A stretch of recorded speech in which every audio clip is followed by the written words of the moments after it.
All right, man. It's Nick with OTR Views, man. We got my dog Fire Bugg in the building, man. Tell us a little bit about you, bro. Just give us a quick rundown. You know what I'm saying? Man, I'm pretty much an open book, man. I live my life outside. So, you know what I'm saying? I'm a stand-up individual. Okay. I'm a person more on principle. That's it. Okay. From, Okay. The reason we really here today, man, we seen a book, man. It's a book right here now, and it's called, let me get the correct name. It's called The Marathon Don't Stop, right? It's about Nipsey Hussle. And you in the book, right? So I want to tap in with you and kind of see, just starting from there, like, what type of relationship that you and Nipsey Hussle have? Man, to be honest with you, we never had a relationship before that encounter, you feel me? Yeah. Before his demise. We never had a relationship. Okay. Pretty much we grew up sworn enemies, you feel me? Right. So growing up sworn enemies, you feel me, our only relationship before that meeting was, you know what I'm saying, back and forth activities in the field. Right, you know what I'm saying? And we was familiar through that. Right. You know, so being enemies for that long and actually being hands-on between us. Right. 12, 13 years later, when you run into somebody, you feel me, they still stand up and solid. Right. That's pretty much an honorary embrace. You know what I'm saying? Yeah. It's pretty much an honorary embrace, you know what I'm saying? So that's what our relationship was, you know what I'm saying, before that day. Okay. I read a part where it said something about y'all being in a holding tank together. Is that true? Yeah. Sorry. Pretty much everything. I didn't even know about the book, tell you the truth, you feel me? Okay. A couple of people, anonymous people that I didn't even know, you know what I'm saying, myself was personal with or nothing. They hit me in the DM and like, man, you know you in this book, man. I started following you because of this book. No lie, I'm standing on the block looking at the message like, what book? Like, oh man, this book just dropped, you feel me, about Nipsey Hussle and his life and all of this, and you in there. No. What? Right. Next thing they say is, you didn't know about this? No. Could you please, you feel me, let me know what book it is. So they sent me the cover, started sending me the pages of it. Not one page, not 2 pages, not 3 pages. It's, oh, this is a whole, you feel me? Yeah. So after that, man, I went, you know what I'm saying, and I just started looking into it, you know. Okay. And that's where I came from, basically. Okay. So who brought that up when y'all had the encounter before his demise? Like, who brought that? Did you bring that up, or he brought that up about the holding tank situation? I didn't remember. Okay. To tell you the truth, you feel me? Okay. I know who he is. He knew who I was. And when he said, like, you don't remember, huh? I said, nah. And he said, man, basically, when I first fell on my case, it was an incident in the holding tanks involving, you know what I'm saying, one of my codees on my case. And he's like, yo, Codie was so-and-so. I'm like, yeah. He was like, man, you don't remember? I'm like, nah. He laughing, you feel me? Like, man, you know, an incident happened with your Codie, you know what I'm saying, with my homies, you know what I'm saying, jumped on your homie. Yeah. Before you walked in. Before I walked in, he walked in, or whatever. And I remember it now, you feel me? When he said it, I started laughing. He said, but I respect what you did, though. Like, man, y'all, my homie jumped your homie. Y'all jumped my homie back. He said when I came in, y'all homies was ready to jump us.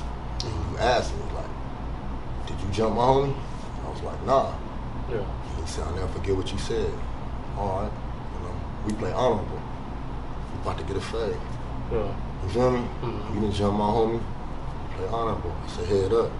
The homie got that because of that, you feel me? Yeah. And unbeknownst to me, he said years later that stuck with him. And so, you know, it's moments like that, you know what I'm saying, along the way that I didn't even remember when you've been through so much stuff, you feel me, stuff like that. So, based on that note right there, it was like, okay, this ain't no games, this ain't no, we just run into each other, razzle-dazzle conversation just to, you feel me? Right. That's when it hit home, like on certain things, like, man, okay, this real. I know he real, but okay, this really happening right now. Right. So how did you feel like, cause I know it's like a different, like it's a lot of different hoods and stuff in LA, Cali, whatever. And y'all's is like, y'all like really have real beef. Like, longevity beef. We the closest things to each other. And y'all the closest things to each other. So we how? The closest things to each other. So what was going through your mind, really, like? What? Not even really just going through your mind. Like, what did people expect when like y'all was to meet up?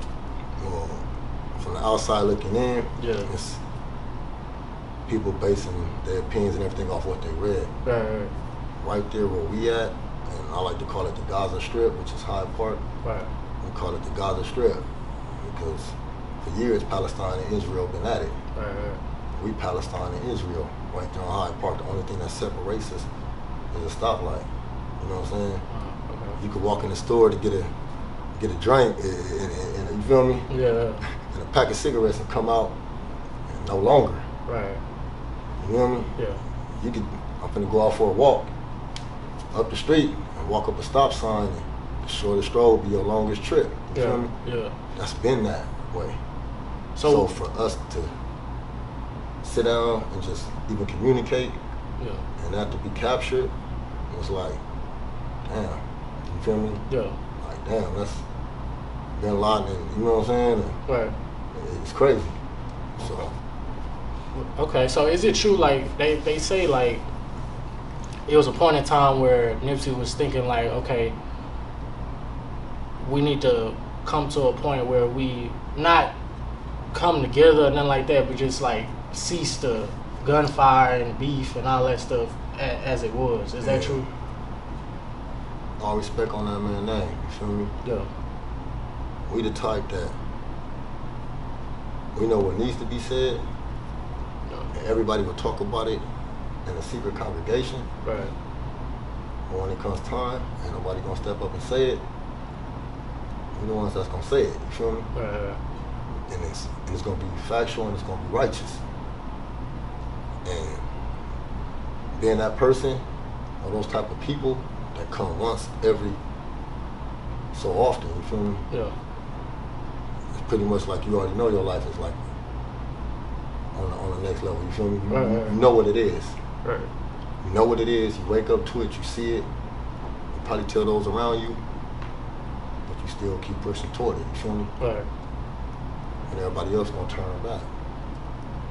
You know, but at the same time, that's a burden on you because it makes you people hate what they can't understand, and that's what that, you feel me? Right. A person like him was. The book even said it, peace treaty, that's what people, the spin that whoever put on it. Right. You feel me? Mm-hmm. All them two sit down and talk, and must they talking about a peace treaty. Mm-hmm. I'm one man. It's a legion of my homies. Right. If he's one man, it's a legion of his homies. Even with the most influence in the world, who are you to sit down and, you feel me? Right. So, and based on the type of people that we are, I don't care where you at in the world, man. Peace treaty, that to me, that's a form of, I'm gonna throw that out there and rock you to sleep. Mm-hmm. You feel me? Mm-hmm. Because when you think about two sworn enemies or any type of opposing fractions anywhere on earth, when you say words as peace treaty, you got to take into account if my legion is 200 deep and we got 100 informants, snitches, moles, whatever you want to call it, weaseling around that we ain't exterminated and took care of, how I'm going to join hands with a sworn enemy that's 300 deep. And they got 200 informants running around. So now we're going to join hands and let them breed and clone. And now we got a whole, now everything need to be fumigated. You feel me? Right. Them is things you got to think about when you say words like peace treaty. Right. I'm not with none of that. Okay. I'm with embracing those of a like mind that think like I think. Move how I move. And in a direction that's beneficial for all. You feel me? Right. Them is who I embrace and peace treaty with. Those that's not with that, the scum and all, nah. I hate that we have for each other, turn it on the ones that's fucking us up. Right. For lack of better words, you feel me? Right. That's what that was. We never talked about none of that. Right. You know, he told me out his mouth, I'm about demonstration. I'm about demonstration. So how does that work? How does that work? Like, since y'all so close, how does that work when it comes to like schools and shit like that, where people gotta, you know what I'm saying, gotta attend? Like, how does that work? Do people get their ass whooped every day? Like, do people just try to go to different schools? Like, how does it work? That's crazy. You said people get their ass whooped every day, right? Yeah. That's something we got to stop discouraging ours from thinking, right? That you less of a person or you the weaker because you getting your ass whooped. You feel me? Right. I'd rather be the one that got my ass whooped every day than the one that took the back road, hopped the gate a period early to, you feel me? Right. To get out that situation. Right. I got my ass whooped every day. That means I showed up for perfect attendance. Don't ever talk a man down for trying. Right. And glorify those that didn't even get up. You feel me? Mm-hmm. So back in them elementaries, we right there, Hyde Park Elementary, Centennial Elementary, Highland Elementary, we all on one block. We know who, we know who, you feel me? Right. If you in that light, everybody got a role to play, so the players know the players, the drug dealers know the drug dealers, and the heathens know the heathens. So back then, and you know, it's still on that. Man, stop playing. And I remember you from. Mm-hmm. You feel me? It's still on that. You know, Yeah. you got some that like, man, he grew into that. He really liked that. Then you got the other ones like, man, look at Calvin, man. Look at Calvin. Man, Calvin ain't never been like that. So yeah, we all grew up together. You know what I'm saying? It's just separate. It's a stoplight and a color switch. Right. But it's the same level, it's the same high voltage and electricity going on both sides. So, you know. Now you had like a part in music too, right? You were doing music at that point in time. Yeah, I was doing music before I fell. And Red Diamond, you feel me? Basically that's the group. Okay. You feel me? That's the section. Red Diamond. And rest in peace, Bad News, you feel me, to my relative, man, that passed away last year, you feel me? So that was our group, and we was one of them after the relatives, you feel me? Shout out to the relatives, you know. And we was one of them, we was the hardhead, we was the knuckleheads out there, man, you feel me? Mm-hmm. That couldn't focus on the music. We was focused on the music, mm-hmm. but at the same time, we was still in the field.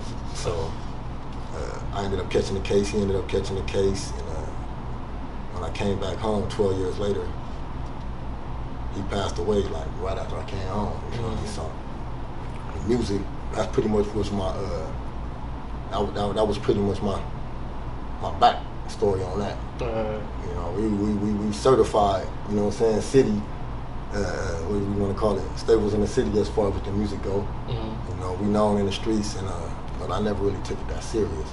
Even when I went to New York, started messing with cats out there with the music, I never took it serious because I was always on the pavement. Be honest, when I went to prison for 12 years, it was pretty much like fighting that 80 to life. It was like, man, the music over with. Mm-hmm. I ain't write nothing. It was all in my head at one point, but now it's just, I'm on it. You feel me? Okay. Coming out here to Houston, man, shout out to Houston, man. This whole city's so beautiful, bro. That's on everything, man. And it's stomped down soldiers out here, you feel me? And everybody helping each other. So now, seeing the vision, I'm on it, focused. So I got projects coming pretty soon, and I got an album, Letters from Siberia, that we're working on. Okay. So the concept on that is, if you think about Siberia, that's the most exiled, coldest, freezing place. Mm-hmm. But when you look at pictures of Siberia, Google Pelican Bay, and look at the pictures of Pelican Bay and put them next to the pictures of Siberia, and you'll see where that's coming from. So these pretty much just a journey of everything I went through over a decade, man. You feel me? One of the coldest prisons, and that's just one of them. So the Siberia is just coming from a cold place, man. You feel me? Mm-hmm. So it's just my letters. So you did 12 years, or I did 12 years. 12 years. Okay. Every day of it. All right. So, but I'm blessed though. You know, I don't even look at it as I did 12 years. I look at it like, you know, tell moms, rest in peace, and I'm at university. I'm at school right now, man. You feel me? That's what it is. So, man, that 12 years is a journey, man. I'm still here to say that I'm still here. But a lot of people did 5 years, got out, and they ain't here no more. So it preserved my life, you feel me? Now what I chose to do with it in that time, it's all up to you. I'm blessed. Like, you gotta come on, no hang-ups, no nothing. I'm blessed, bro. Okay. That's dope, man. So how do you feel about now, like, coming out and just seeing how everything is now as far as, like, the music industry go, and a lot of people are, like, just trying to bring different entities from the streets and whatever else into music and claim this part or be a part of this part or whatever. Like, how do you feel about that now with the new generation? With the new generation? Anything you ask me, man, I'm gonna come from the perspective of who I am and what my principles that I base myself on. I don't knock no person in the music if they making, you know what I'm saying, if they making money to feed their family, do your thing. I ain't gotta listen to it, you know, so I don't wanna hear a cat that's not in the streets talking about the streets. I think we need to start really checking cats on that.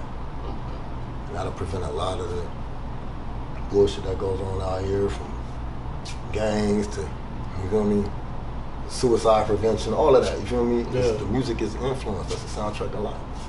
So with the new generation, man, you got some solid music coming out, you got some cats coming out, then you got some that some people really just need to just talk to them real quick and just tell them, like, this, I'm kind of tired of that. You know what I'm saying? People kind of tired of that. But when you don't tell a person that, that's how you got the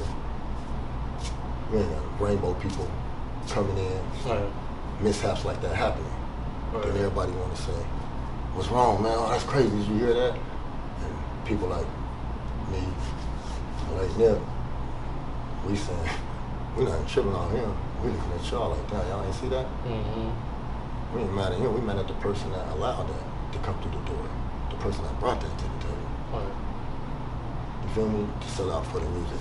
That's what people need to start clamping down on.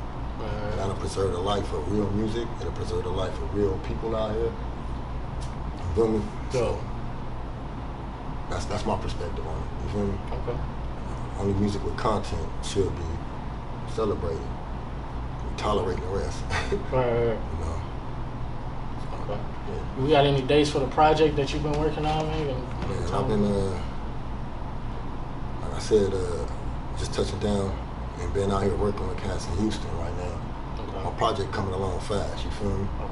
But I'm one of those to tell you, like, I'm doing everything off the soles of the, you feel me? The tires and the soles, that's what I'm on right now. So my project is coming along, but I ain't one of the ones I sit down every day, write 50 raps a day. What I talk about, it's like, man, turn off the light, bro. It's gonna, I might shed a tear, you feel me? I might get amped up.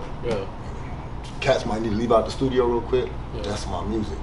Because everything I come is coming from the veins, the arteries, everything I drop. So my project is, I'm looking toward the end of this year, you feel me? As of right now, man, it's day to day I'm spitting. You feel me? Shout out to Black Card, Steve-O, I'm spitting the Expo to Cinco, you feel me? I'm spitting. So I got a lot of cats that's helping. You know, some of my pops, Producer Panther, Blanco Go Crazy, I got cats, Sludge Von, King Rico, I got cats, man, that's behind me, man, and working with me to make sure it get done, man, so I can bring it to y'all pretty soon, man. That's dope. That's dope, man. Where can we find you on social media, man? Where can we find you? Man, everybody found me on social media, Fire Bugg 68. You feel me? That's my social media, but man, I'm outside, bro. You feel me? Shout out to little dude, I'm outside. You feel me? So you really want to know the real Fire Bugg, man. People be thinking that they know because they see it on Instagram. Man, you throwing it, look, man, I'm a real individual. You feel me? I'm a real individual, but you see what I want you to see. Behind the scenes, you feel me? Up close and personal, we out here, man, I ain't got nothing but positive for somebody. And if you gotta do negative, you're gonna do it right. You feel me? That's all I can tell these people, man. Fire Bugg 68, man. That's it, 68 the block. You know what I'm saying? Inglewood, California. Appreciate you, man. Appreciate your time, man. Make sure y'all go follow him right now. Fire Bugg 68, man. Make sure y'all go get y'all Slapwoods. Man, Slapwoods, man. You feel me? The motherfucking slap. Like literally slap. You know, slap you for real. You put some Slap gas boy in challenge, it. man. I'm telling you. I guarantee you, man. I don't care how much weed you smoke a day, bro. You hit one of these. We just gonna roll up one. You gonna be cool for a second. Yeah. You gonna be cool for a second. You know what I mean? Yeah. But they just say, man, you need to sit down somewhere. You gonna sit down somewhere. Yeah. That's the coldest thing out right now. Facts. The coldest thing out. Facts. I smoke like Bob Marley. Yeah. You know what I mean? I done smoke with Bob Marley, Cheech and Chung, all of them. That's the coldest thing out right now. Smoother than a backwood. You feel me? Not that harsh. That's the coldest thing out. All you gotta do is pack. And all you gotta do is pack. You know what I mean? I ain't gonna lie now. I'm messing up. I don't know what I think like that. Who did this? Man, that's the coldest thing out, man. That's on the real. Alright, man. Appreciate y'all for tapping in, man. Make sure y'all like, subscribe, comment on the video, man. Make sure y'all turn us up, man. We out here. No low talk, man. We trying to